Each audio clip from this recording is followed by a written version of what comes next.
Hello, Stephen Kelly here, April 22nd. How are you?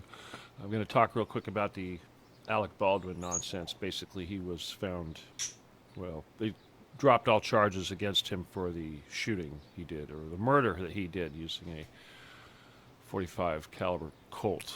Uh, all right, you may or not know, I am a gunsmith and I'm a weapons expert, so I am qualified to discuss these things. But anybody that's adult or a gun owner or responsibly trained as a gun owner has been through any sort of safety training whatsoever dealing with guns knows that all guns are loaded. Never point a gun at anything you're not willing to destroy.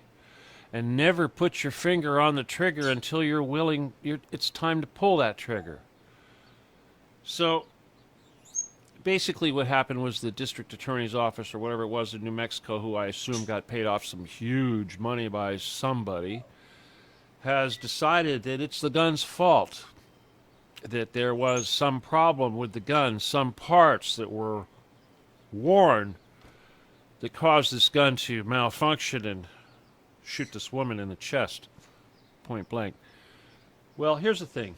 Here's what we know, and I'm going to tell you a little bit about what I know and why and where this is really going. But first of all, we know that the crew, whoever you want to blame, again, this is in violation of all semblance of safety, were shooting the guns using live ammo during a break.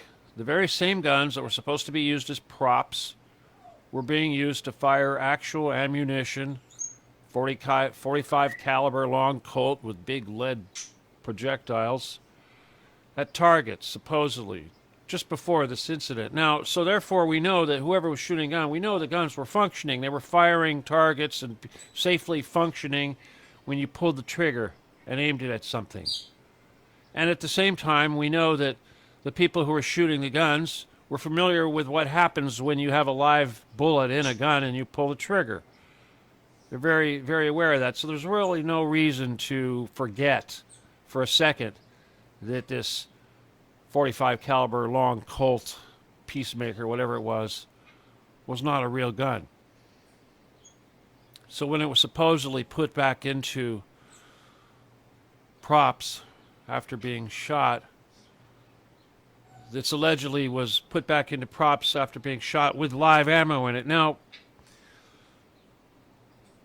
anybody that's a shooter that's out there practicing shooting, whatever, I think you are done shooting, you're not leaving the gun with ammo in it. You're not having a gun full of ammo and walking away from it saying, I'm done. You are removing the bullets. And if you are shooting the gun and it's a 6-shooter, more than likely you'll take all 6 shots before you decide you're done and put the gun away. Either way, you're going to remove the brass. You're going to clean the gun. Unless they wanted the gun to look dirty from actual shooting prior to the filming, that was a decision of the director. That probably was never entered into the dialogue of the court case. But the thing is that if you are going to modify a gun in such a way to make it a quick draw, fast shooter, there's certain things you might do. You might trim the length of the mainspring. You might grind away a little bit of the shear, the part that holds back the trigger from releasing, make it have a little less metal contact so it releases sooner. Little small things like this. And this is common. But the thing is that there's no such thing as a 6-shooter prop gun. In the movies, when you use a gas-powered semi-automatic handgun, there's modifications that need to be done to make sure that the blank charge, which doesn't have the projectile, produces enough power, enough gas to make the gun function like a proper gun or a proper bullet would cause the gun to function. This is not so with a 6-shooter. The other thing about a 6-shooter is you can see the bullets in the chamber all the time.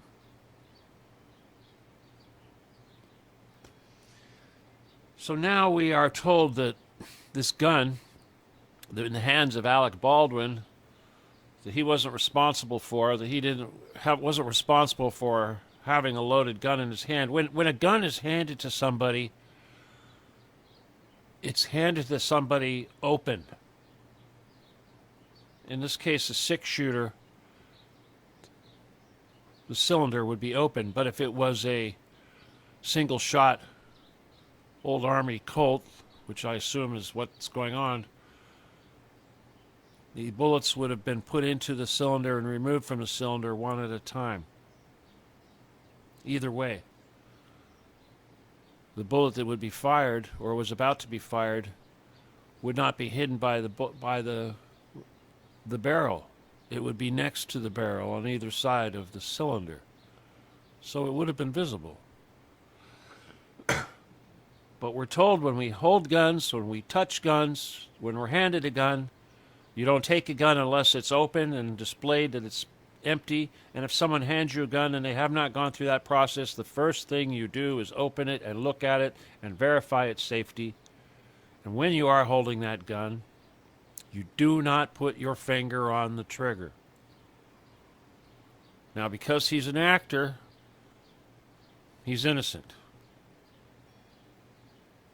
But he's a responsible adult, and somehow I guess being an actor is not a responsible adult. Well, one thing we do know what he is a Satanist. He's one of the evil ones, the ones that get away with this stuff, a high-ranking member of the enemy. And for some reason, it was decided that he would not pay the price, and this would be turned into just another human sacrifice that we would all accept as okay. And now it's okay because it was the gun's fault, as if the gun was a living entity capable of making the decisions, and that the human holding the gun was not responsible. And if this is true, that means guns are bad. Maybe we got to get rid of these guns because deep down they all have the ability to misfunction and fire into an innocent person. So I don't know if that's the plan that they're trying to do, but either way, this is absurd.